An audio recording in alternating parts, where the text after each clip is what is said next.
So, good morning, good afternoon, or good evening, depending upon when you're watching this webinar.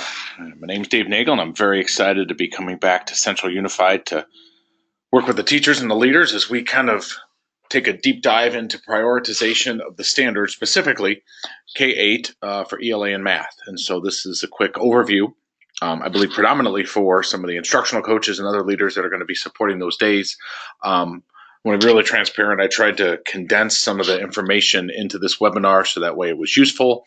But at the very end, when I pop my email and phone number up, let's have as many conversations as we can between now and when we come together in April, late April. And Ketty and I have really kind of tried hard to have some conversation around how we make sure we are set up those days to be as productive as we can. So we walk out with pretty much a finished product with maybe a tweak or two, or maybe it's in draft form, but a lot of the legwork is completed then. So our success criteria by the end of this webinar is to be able to state the rationale for developing a solid list of prioritized standards for your course or department, or English and math, obviously, in Central, to be able to apply the 4 critical elements used in developing a list of prioritized standards and begin developing that list of prioritized standards possibly for several teaching subjects for several of the units forthcoming in the next school year. That third bullet point is really not what the focus of this webinar or those days are, but I did want to highlight as we look at the work that we'll do in math, it might be just a little bit different than ELA. So I would just kind of letting us consider how we appropriate some of our priority standards in math to certain units and topics might be a consideration. So why would we prioritize? What's the purpose and rationale? Well, the first one is, I think we can acknowledge there's a struggle that all teachers face. Our desire to make sure we teach all that we must do and can do and do the best for our students and to prepare them to be lifelong learners, to be ready for the next grade level, and realistically, we want them to perform and do well on smarter balance assessments. But we're always struggled with limited time. And so one of my questions to everyone on this webinar is, when did we discover this? How many minutes into our teaching career did we realize we cannot teach everything? So when we dig into the research around this, and I'm not one to read slides, but on a webinar like this, I do like to highlight that Popham noted that teachers need to prioritize a set of content standards so they can identify the content standards at which they will devote powerful, thorough, ongoing instruction that they need to formally and systematically assess student mastery of only those high priority content standards. And then what Marzano identified back in 2003, and some of this research was done again in the early parts of this decade, that the actual time that we have the students during the day throughout their career varies, that is focused on instruction, is from the low end 21%, but even at the highest end is around 70%. We have transitions. We have to let them go to the bathroom. We have to feed them, all those other things. So for that high estimate in a student's career, there's about 99,000 hours of actual instruction, but out of the 13,000 possible. And for the amount of standards that are available, we would need 15,000 hours. So if we want to move from a K-12 to a K-22 program, we can do that. We know that's not going to be the case. So literally, there is never enough time to teach everything. So we are prioritizing, not eliminating. And the purpose and rationale for this, and I know the question will come up, is why isn't this done for us? It's actually not. And when a district like Central, that is a unified district, that is a, not only a K-8, but obviously a K-12, and certainly while you have mobility to some degree, the more that we are all focusing on the same standards and how they build vertically, the more we're going to have a more coherent plan and the best way to develop a solid and viable curriculum, guaranteed for all of our students. And so, way to think about this, we're going to figure out what are the justs, what are the things that our students just absolutely have to know from one grade level to the next, and to become kind of the Harry Truman of teaching. Because we're going to have times, and we will in any district, regardless of how well our priority standards are set up and our instruction is aligned, to have students who come to us with gaps in their learning. The tighter the vertical alignment of the priority standards, we have a better chance to identify when the buck needs to stop with us, because we've got to ensure the students have those competencies before they move on to the next grade level. And any assessment comes down to these 3 points. My purpose that I have to determine what evidence I can use to make an inference. And the standards that are my priorities will be the sole focus of what my purpose is for all of my assessments, my individual classroom assessments, as well as our common assessments that we will be developing and utilizing and tweaking and augmenting throughout our time in Central Unified. So from Larry Ainsworth's work, who has done just a tremendous amount of priority standards, and Larry's work is a synthesis of many others, but they're a carefully selected subset of the total list of standards within the content area that students must develop accessible level of mastery to be prepared for the next level, to move from second to third, from fourth to fifth, or from sixth grade ELA to seventh grade ELA. And as I said a moment ago, they represent the assured competencies that every student must learn and demonstrate proficiency around. And so out of all of our pacing guide and curriculum elements, what isn't necessarily the focus of the work on the 24th and 25th of April, all the unwrapping and deconstructing for all of our assessments, priority standards help develop a focus for each one of those. And so the purpose is having a list. So when we go to assess, we are only assessing what is most important. We have a better chance to have a grasp on how our students are trending in the right direction around certain competencies. And so the criteria for developing priority standards comes down to these four. Which standards have endurance that will stand the test of time? And obviously, with math and ELA Common Core, and when we would talk with some other groups around science and social studies, we have more endurance built into more standards. We don't have some of the ones that we had before that had less of the level of rigor and alignment. To be honest, when the Fordham Institute did a study when the Common Core came out, they looked at every state standard compared to the Common Core, and only 2 states in the country had standards that were as strong in terms of their coherence and their rigor as what the Common Core do, and that was California and Indiana. So those of us on this webinar, we were already coming from a really good place. But that still doesn't mean we might not examine some that have more endurance than others. An important filter that we will probably spend a good chunk of time on is readiness. What are the standards that we think and believe they are most important for students to be ready from third to fourth, from fourth to fifth, for 3, 4, 5? And then obviously, when we get into our middle school, that tight alignment within the department of math, 6th to 7th to 8th, getting students ready for algebra and those kinds of things. We also want to consider leverage, the standards that are going to have impact across disciplines. One of the things for the math teachers is that the highest failed Smarter Balance or PARCC items across the country, and I know in California it's Smarter Balance, are the highest Lexile level items. So citing textual evidence and close reading in ELA has huge leverage. In many subjects, it has leverage in math. The other criteria that is listed forth intentionally is an external exam. So we will look at and examine what do we know is being assessed currently on Smarter Balance with any more level of quantity, and then what are our current assessment results as a consideration. But that external exam is the fourth consideration intentionally. So what I'd like to do is suggest, and you do however you would like to utilize the webinar, I'm only going to pause for about 10 seconds, but please pause the recording. And how do you currently apply these filters when determining what is essential and how we teach well? Just as a reflection. And again, I've included with this webinar several resources and a few handouts that you're welcome to pause and look through, but I'm going to pause the recording for just a few seconds. I'm going to assume you had a reflection, and then I'll move on. Welcome back. Hopefully you had a chance to pause the recording. If you didn't, no problem at all, but I'm hoping there's a chance for you to reflect during these periods of time. So what we're describing, and we're going to focus our time together, we come together in April, is what we call the accordion model. The folks who are coming in April will be the ones who are making a lot of the decisions. But what we mean by an accordion model, the metaphor is an accordion never touches each other, but it never gets too far away. So as the group who comes together to determine our first draft and maybe our close to our final list of priority standards, we'll need to make sure, as district leaders and building leaders, we'll need to make sure all the other teachers who this is going to impact understand the process and rationale and have some input. Input is different than decision making. So we would want to take some input from all the other teachers that are going to be impacted of this, which is all the teachers in Central. What they need to be aware of are the filters that were used for the decision making. Then this team would then, maybe a subset of the team we're coming together with in April, will need to then say, okay, based on that input, is there any revisions we'd want to make? Those revisions would only happen after we complete our work in April. And the vertical alignment is critical. And so what will be important is not what I think or I like in 4th grade or 5th grade. How do we look at that 3, 4, 5 alignment so we don't have any unnecessary gaps or overlaps? And this is where, when we come together in April, this is the kind of work that is most important. That we're coming together, that we're looking at the standards, even unwrapping a few so we can really dig into what is really embedded in that standard. And then this is just an example of how some folks have done it with some highlighting and those things.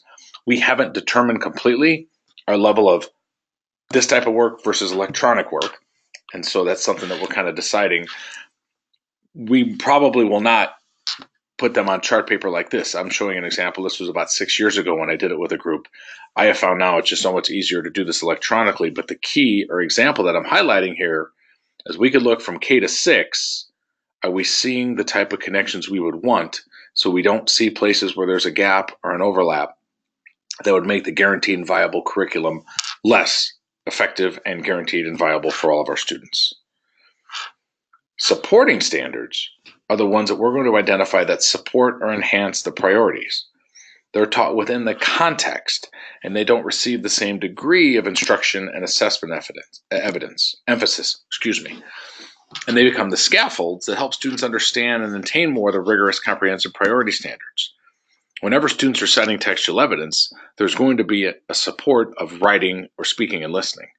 The only way I can determine if a student has cited the proper textual evidence is if they write it to me and speak it to me. An important point is we will likely identify some standards that are priorities in certain units and supporting in others. Our main work on April is to determine which one are the priorities, and maybe some that they will not be deemed a full priority standard, but certainly a support to make sure that as we're going through the process, those other standards get to come out. And so a metaphor that I often use is a fence. The priorities are the post, the supporting are the rails. Now, you can't have a fence without any rails, but if a rail falls down, you still have a fence. If a post falls down, the fence becomes much more unstructured. A way we will do this isn't a perfect system, is to determine which standards actually encompass some others. So if we take a look at these ELA standards from 8th grade, I want you to take a moment and pause the recording if you're with a group and determine which one you feel would be the priority if you only had time to teach one. Does one of these standards actually encompass some of the other elements of the other standards, and maybe at a possibly different rigor level?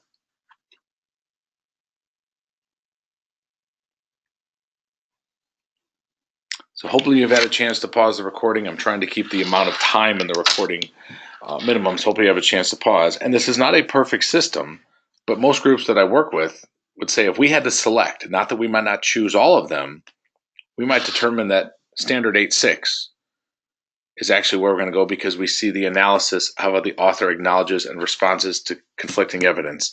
And if we do that, we can include figurative and connotative and determine the meaning of words and phrases within 8.6. We are not ignoring 8.4. But we might use that as a filter so that way we don't consider everyone a priority. And focusing just on the determining meaning of words and phrases is one that we will use as a support to the other ones. And again, that's a consideration that some schools and districts are going to use, and I'm going to kind of advocate for that. I'm not saying that what I've shared or what other teachers have said is what we're going to agree to in Central. And in other places, they've said, no, we feel that the level of capacity right now with our teachers isn't in place to be able to do that. That if we don't make 8.4 a priority, it could get skipped too much, and then we have students that are really struggling with that one. But I'm offering a way that we're going to need to consider some of the filters to do this. It's not an exact science, but we're certainly putting some parameters on there. Let's take a look at one in math.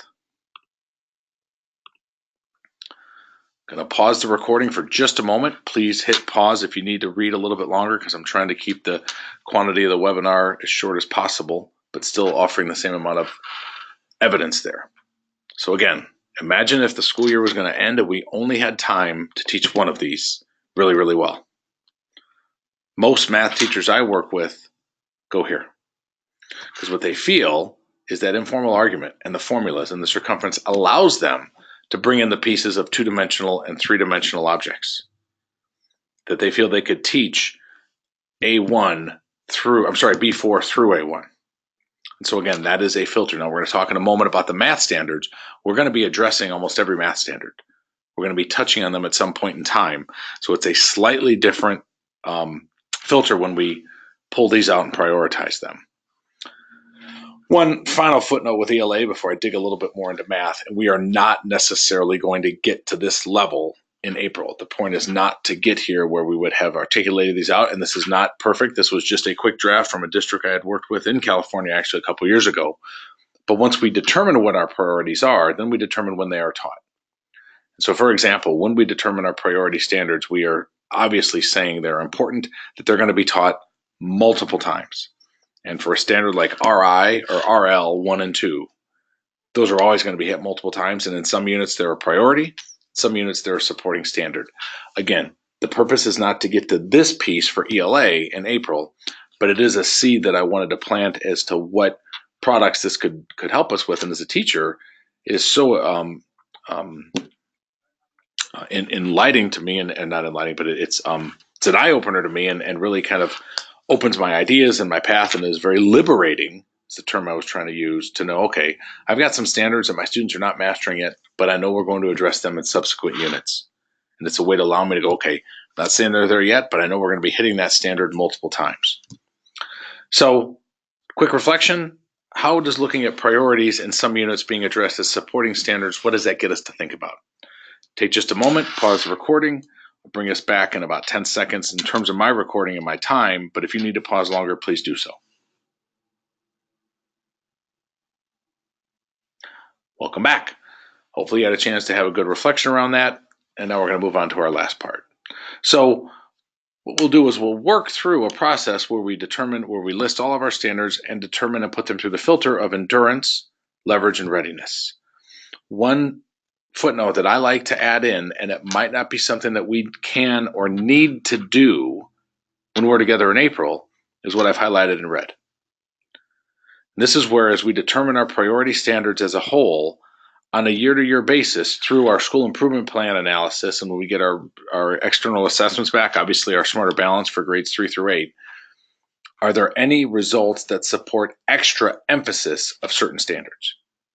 And so what that means is we might not use that as a filter initially, say these are what we believe are priorities, and then on a consistent basis we have to monitor our student evidence that's coming in. And rarely does that cause any major shifts from year to year, but it might cause a tweak. And it might allow us to say, okay, as our 6th graders are coming in, or a certain group, we know that there's certain emphasis we need to put on a few of our standards that may have already been priorities, but we know we need to look out for those just a little bit more. I've sent Katie dozens, and especially for ELA, a lot of examples. And so what we will do is we will walk them, we'll go through the process where we look to each standard and at times unwrap a few and make the determination of endurance, leverage, and readiness, and are they a significant part of our high stakes or Smarter Balance assessment. And then usually what I push is if they meet 5 or 6, they are by default a priority standard. How often they get taught will need to be a secondary discussion. I do want to highlight this is a science example, and I know we're talking ELA and math, but if we take a look at this standard, develop and use a model to describe how the number of atoms does not change in a chemical reaction and thus mass is conserved.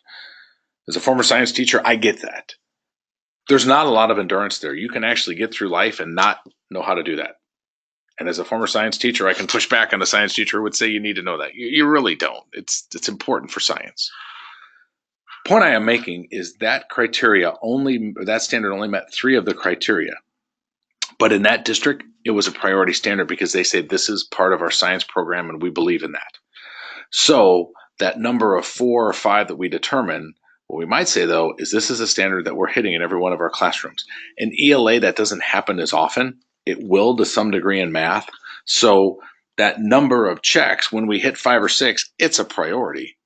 But sometimes if it hits 4 or 3, it still could be, but it would have to be a standard that we agree crosses over multiple grade levels. We think that that's important for us to be teaching, and so year in and year out, we're preparing our students and arming them with some of those skills. Couple thoughts to math. This is an example where district went through, and as we look at the math, and we're going to look at Achieve the Core and Engage New York and some of their research where we are addressing almost every standard throughout our course of instruction. Some will get more of an emphasis. And so here they determined what their priorities were, and then their high-level priorities, the ones that were a top level that are going to get even more emphasis. Another example, and this comes from Visalia, is how they mapped out their units for ratio and proportions, the number system, expressions and equations, etc., where every standard is taught or addressed to some degree. The ones that are priorities are emphasized and assessed more deeply. And so this is where most districts I work with math go. It was recently, just this week, in a district in Illinois that took this concept and they wanted to break it down even more. They felt more comfortable breaking it down by their chapters and taking those larger units like we see here and breaking them down. I'm not sure we're going to have the time to do that over the course of 2 days, but I have found more often than not, and again, they were using a Park filter. We'll obviously in Central use a Smarter Balance filter. But what I have found is math teachers sometimes get their arms around it when they're thinking to some degree around the chapters within the units. I'm not advocating that necessarily. I'm just highlighting that becomes a filter. And what you can't see, because this was actually cut off, but I sent Ketty the full document, there are some standards for both Smarter Balance and Park that they say they're kind of additionals. They're you know what? If time ran out and you didn't have the ability to get through the other ones with mastery, don't jump to the additionals, but the additionals are going to be things to consider. And so what we might then think about is, well, if those are additional supports, do they need to be taught before the Smarter Balance window? So final thought, chance for a pause, and maybe this is specifically for the math folks, and certainly we'll have some discussion much prior to April so we feel as prepared on those days to be as effective and efficient. But what does that get us to think about how we might be considering the plan for prioritizing the math standards? Either method gets us to the final product, but the filters that we're going to ask the teachers to consider, that matters. And you know your teachers maybe a little bit better than I do of how they're going to be thinking. They're going to be looking at the standards differently than ELA, because for ELA, there will be some that we aren't saying aren't important, but we're just not putting in the list at all. For math, we're going to be touching on each one to some degree.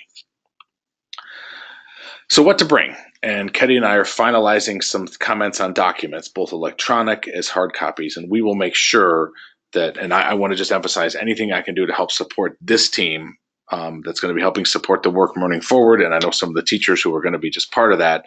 Anything I can do to help support that ahead of time so we can be as effective and efficient coming in. But there's really two things.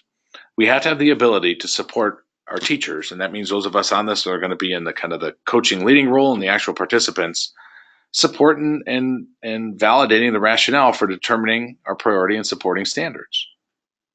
We also need to have the ability to challenge the rationale, because there's going to be some places where we have to say, this is what we have agreed upon for all of our kids.